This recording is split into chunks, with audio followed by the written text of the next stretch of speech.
Niño abogado dejó al juez sin palabras. Lo que el juez hizo al final te va a molestar. Era una mañana nublada en el viejo distrito judicial del condado de Evercross, una ciudad de edificios grises y rostros cansados. Las puertas de madera tallada de la Corte Suprema se abrieron con un crujido solemne, como si la historia misma se resistiera a revelar lo que iba a ocurrir aquel día. Dentro, el murmullo de abogados, fiscales y guardias rebotaba por las columnas de mármol. Nadie sabía que esa jornada no sería como ninguna otra. Nadie imaginaba que un niño, sí, un niño de apenas 12 años, iba a cambiar el curso de la justicia, para siempre. Su nombre era Elian Murrow, hijo único de una mujer que limpiaba casas y de un padre que nunca conoció. Vivía en una zona donde las patrullas eran más comunes que los juegos, donde los niños aprendían a correr antes de hablar, porque nunca sabías cuándo debías huir. Pero Elian no corría. Él observaba. Él escuchaba. Y él recordaba. A los 4 años memorizó la Constitución de los Estados Unidos. A los 6, leía sentencias de la Corte Suprema como si fueran cuentos de hadas. A los 9, defendió a su madre en una audiencia de desalojo, y ganó. El juez pensó que era una broma. Luego, lo miró temblando, con el expediente en las manos, mientras Elian citaba jurisprudencia con precisión quirúrgica. Y ahora, con solo 12 años, Elian había sido autorizado, de manera excepcional y extraordinaria, para actuar como abogado defensor en un caso que había sacudido a todo el país. Su cliente, un hombre inocente acusado de asesinato. El verdadero crimen, un montaje corrupto de una fiscalía racista, respaldado por un juez conocido por su arrogancia y desprecio hacia los pobres. Ese juez era Alistair Borman, apodado, el Martillo Blanco. Frío, infalible, implacable. El pueblo estaba dividido. Unos veían en Elian a un prodigio, otros a un payaso. Pero nadie, absolutamente nadie, imaginaba lo que estaba por pasar. Elian entró al tribunal con una mochila escolar y zapatillas desgastadas. Su traje, prestado por el hijo del pastor del barrio, le quedaba algo grande. Aún así, caminaba con la determinación de un veterano abogado. ¿Ese es el abogado defensor?, preguntó el juez Borman con una mueca de desdén. Sí, su señoría, respondió Elian con voz clara. Y estoy aquí para demostrarle que la justicia no tiene edad. Los asistentes del juez rieron. Algunos del jurado también. El fiscal, un hombre calvo y petulante llamado Malcolm Travers, no se molestó siquiera en disimular su burla. Protesto por esta farsa, dijo, levantándose. Esto es una corte de justicia, no un salón de juegos. El juez observó a Elian con ojos helados. Pero el niño no se inmutó. ¿Y qué es más farsa, su señoría?, replicó Elian, un niño defendiendo la verdad, o un adulto mintiendo por poder. Un silencio sepulcral cayó sobre la sala. El juez no respondió, y así comenzó el juicio más polémico del siglo. Elian comenzó su defensa con un video. El fiscal protestó. El juez dudó. ¿Tiene autorización para mostrar eso?, preguntó el juez. Sí, su señoría. Y le ruego que lo observe con detenimiento. Era una grabación de la cámara de seguridad de una tienda cercana al crimen. En el video, el supuesto asesino, el cliente de Elian, estaba a kilómetros del lugar, a la hora del asesinato. Era evidencia clara, irrefutable, pero había sido perdida por la fiscalía. ¿Cómo consiguió esto?, gruñó el fiscal Travers. La justicia no se consigue en escritorios de caoba, dijo Elian.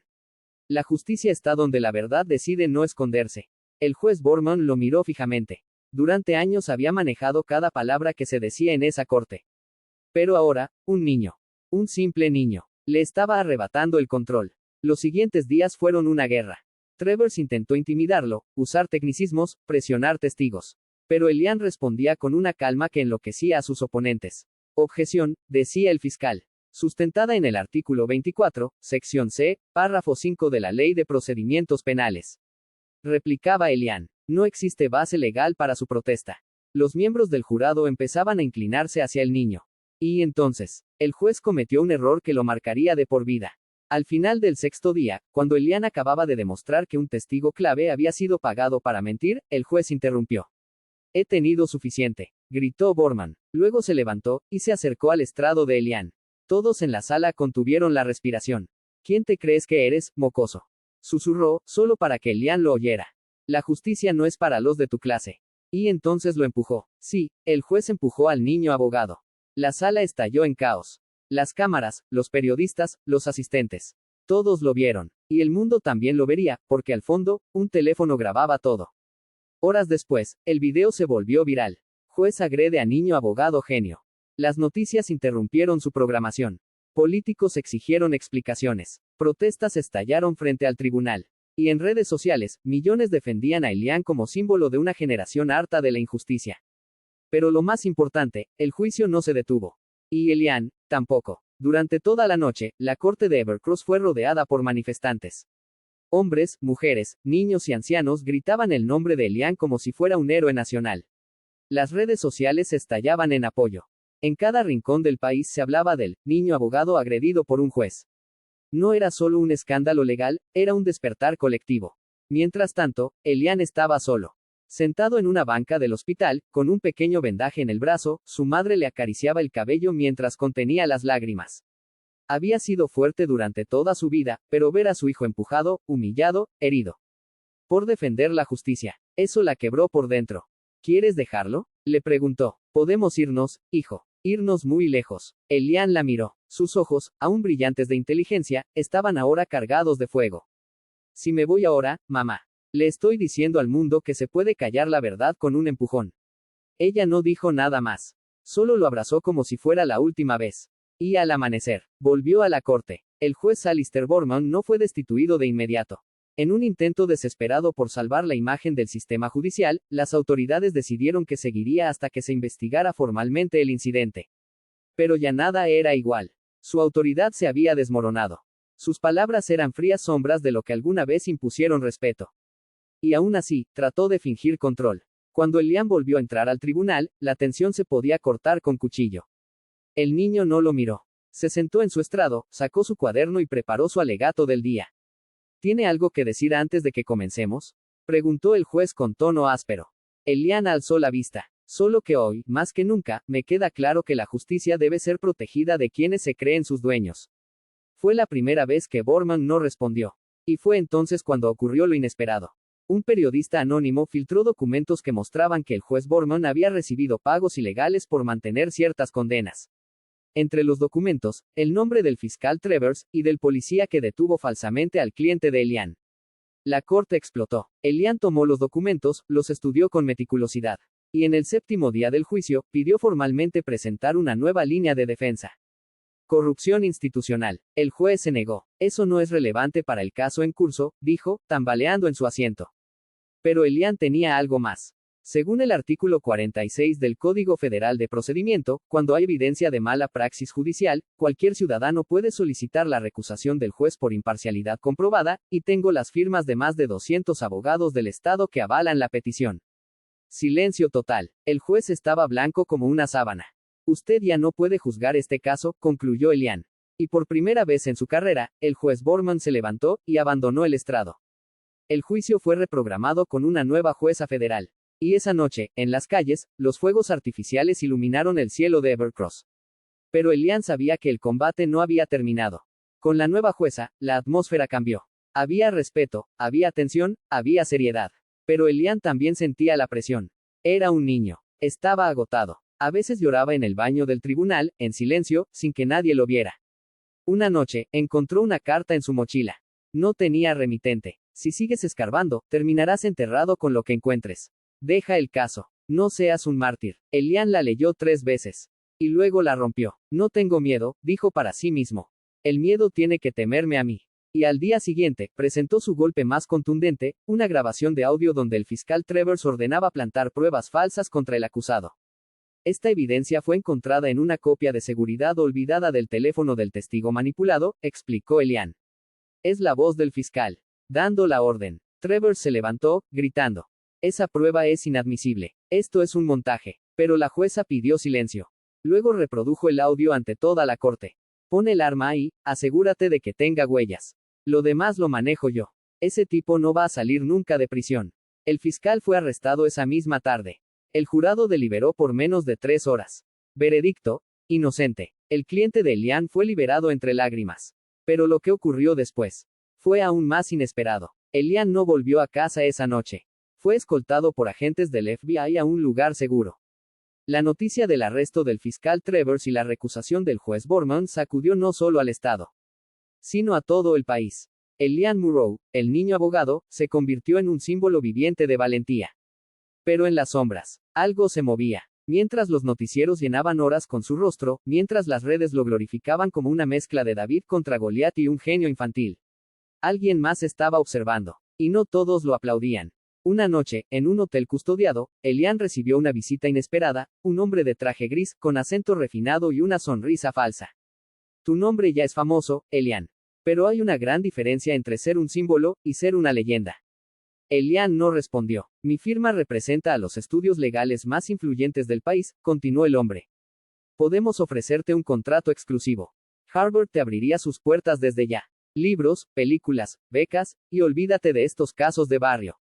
Estás destinado a cosas más grandes. El hombre deslizó un sobre grueso sobre la mesa.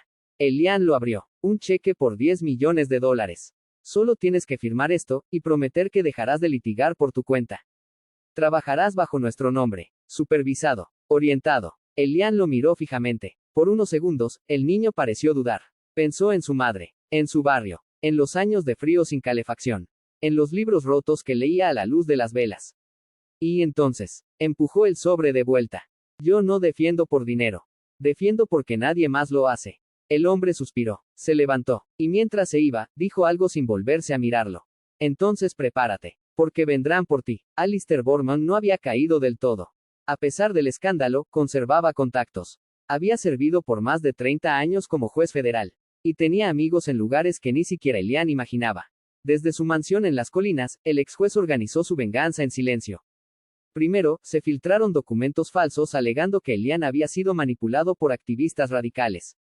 Luego, aparecieron supuestas grabaciones de su madre hablando mal del sistema judicial. Falsas, claro, pero creíbles. Después, lo peor, acusaron a Elian de hackear bases de datos judiciales. Fue citado formalmente a una audiencia. Y esta vez, el niño estaría en el banquillo de los acusados. El mundo que lo aplaudió. Ahora dudaba. La nueva sala estaba llena. El ambiente, hostil. Los noticieros ya no lo llamaban niño prodigio, sino joven polémico. Algunos decían que todo había sido una farsa bien montada. Que el sistema no podía haber sido vencido por un niño sin que hubiera algo turbio detrás. El fiscal del nuevo caso era un hombre implacable. Y tenía como testigo estrella a un ex asistente del tribunal que había trabajado bajo órdenes del juez Borman. El plan era simple, ensuciar la imagen de Elian hasta hacerlo caer. Pero nadie contaba con la aparición de alguien inesperado. El cliente que Elian había defendido. Aquel hombre, ahora libre, se presentó voluntariamente como testigo. Este niño salvó mi vida, dijo. Mientras todos me dieron la espalda, él fue la única luz. Si ustedes lo castigan por decir la verdad, entonces no hay justicia. Solo hay miedo. Su testimonio conmovió al jurado. Pero no era suficiente. Entonces, Elian hizo algo insólito, se defendió a sí mismo.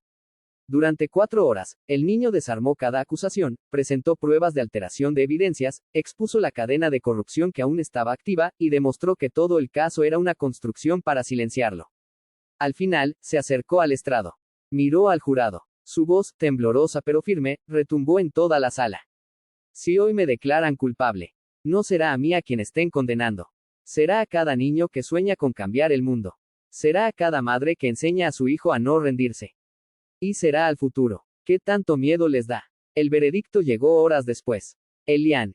Inocente. La corte estalló en aplausos. El país también. Las encuestas, las redes, los noticieros. Todos volvieron a colocarlo en el pedestal. Pero Elian, ya no sonreía. Había ganado, sí, pero se sentía más solo que nunca. Había perdido amigos. Había recibido amenazas. Ya no podía ir al parque como antes. Su infancia. Se había ido. Una noche, mirando la ciudad desde su ventana, su madre se sentó junto a él. ¿Estás bien, hijo? No lo sé, mamá. Yo solo quería ayudar a la gente. Pero parece que, para hacerlo, tienes que pelear todo el tiempo. Ella lo abrazó. Eso es lo que hacen los que nacen con propósito. Pelear, aunque duela. Y esa noche, Elian decidió su futuro.